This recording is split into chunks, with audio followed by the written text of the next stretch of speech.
আপনি কি জানেন পৃথিবীতে জিনার সূচনা কখন এবং কিভাবে হয়েছিল? পৃথিবীতে কোন নাফরমান ব্যক্তি সর্বপ্রথম জিনার গুনায় লিপ্ত হয়েছিল?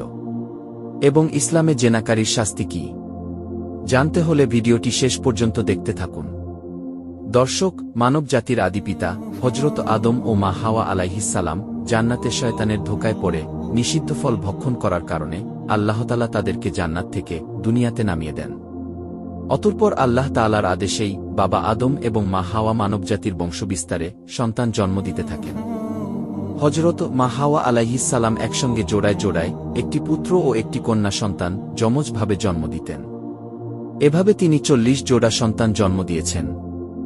তৎকালীন আল্লাহর বিধান অনুযায়ী প্রথমবারের পুত্রের সাথে দ্বিতীয়বারের কন্যা এবং দ্বিতীয়বারের পুত্রের সাথে প্রথমবারের কন্যার বিবাহ হতো।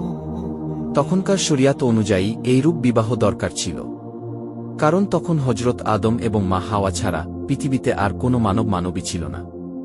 তাদের পুত্র ও কন্যা সকলেই ভাইবোন, কাজেই ভাইবোনদের মধ্যে বিবাহ না হলে তারা সকলেই অবিবাহিত থেকে যেত, ফলে পৃথিবীতে আর বংশবৃদ্ধি হতো না।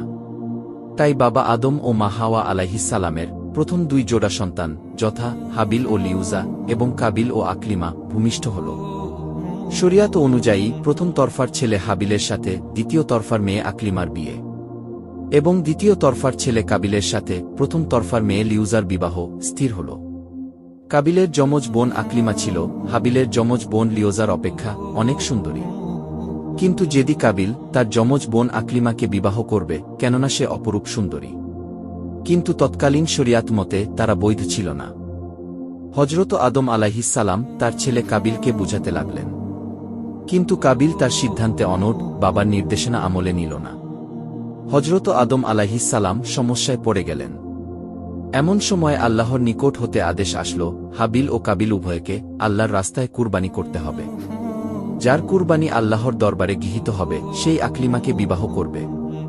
কাবিল নিজে কৃষি কাজ করত, ফলে সে কিছু গম ও তরকারি আল্লাহর নামে উৎসর্গ করল। আর হাবিল মেষ চড়াত, তাই মোটাসোটা একটি মেষ আল্লাহর নামে উৎসর্গ করতে তারা দুজনে একটি পাহাড়ের চূড়ায় রেখে আসল। লক্ষণীয় হল, কৃষিকাজ ও পশুপালন এটা পৃথিবীর সূচনা কাল থেকেই চলে আসছে। আল্লাহ তাআলা পৃথিবী আবাদ করতে দরকারি সকল জ্ঞান নবীদের মাধ্যমে মানবজাতিকে শিখিয়েছেন।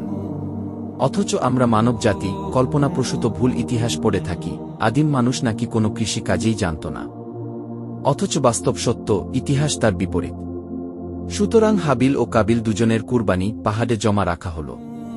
তখনকার নিয়ম অনুযায়ী আকাশ থেকে অগ্নিশিখা এসে যার কুরবানি জ্বালিয়ে পুড়িয়ে দিত তার কুরবানি কবুল বলে বিবেচিত হতো। আর যার কুরবানি অলৌকিক অগ্নিশিখা পুড়িয়ে ছাই করে দিত না, সেটা কবুল নয় বলে বিবেচিত হতো।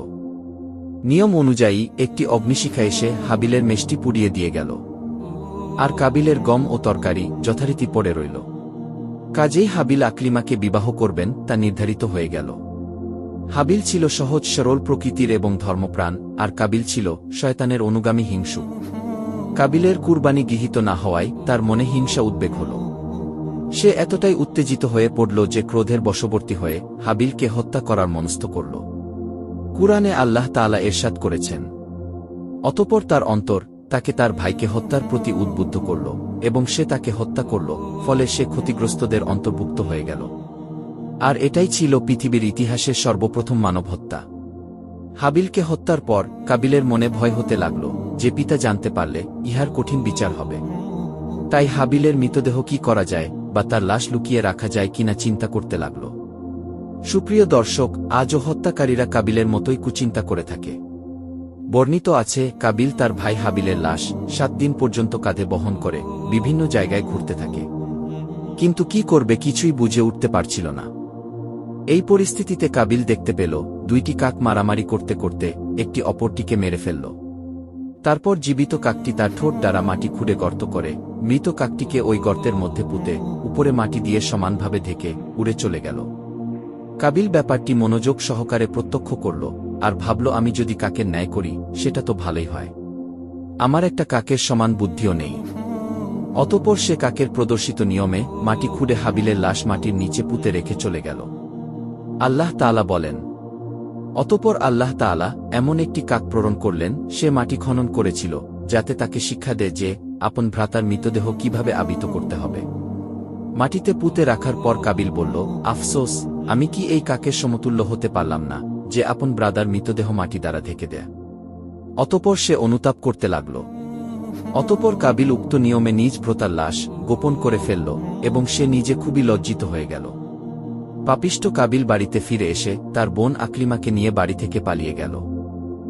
এদিকে বাবা আদম আলাইহিসসালাম হাবিলের মৃত্যুর খবর পেয়ে ভীষণভাবে দুঃখ পেলেন। অতঃপর তিনি নিখোঁজ হওয়া কাবিল ও আকলিমার সন্ধান করল, কিন্তু তাদেরকে খুঁজে পেল না। আল্লাহর অবাধ্য নাফরমান কাবিল তার যমজ বোন আকলিমাকে নিয়ে গহীন জঙ্গলে চলে যায় এবং তারা শয়তানের ধোকায় পড়ে দুজনে জিনায় লিপ্ত হয়। অতঃপর তারা শয়তানের কুমন্ত্রণায় অগ্নিপূজাও শুরু করে।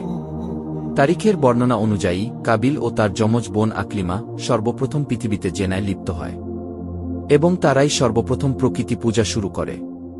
এদিকে হজরত আদম আলাইহিসসালাম দীর্ঘদিন কান্নাকাটি করেন। অবশেষে আল্লাহতালা একটি পুত্র সন্তান দান করেন, যার নাম হল শীশ আলাইহিসসালাম। মহান আল্লাহতালা তাকে নবুয়াতের সুমহান মর্যাদায় ভূষিত করেন। হজরত আদম আলাইহিসসালামের হায়াতে জিন্দেগি শেষ হয়ে আসল। তিনি তার সকল পুত্রকন্যা এবং উপদ্রদের থেকে একসাথে সৎভাবে চলার উপদেশ দিলেন। তিনি বললেন তার মৃত্যুর পর শীশ তার প্রতিনিধি হবেন, তার উপদেশ মতো চলার জন্য সকলকে পরামর্শ দিয়ে চিরবিদায় নিলেন।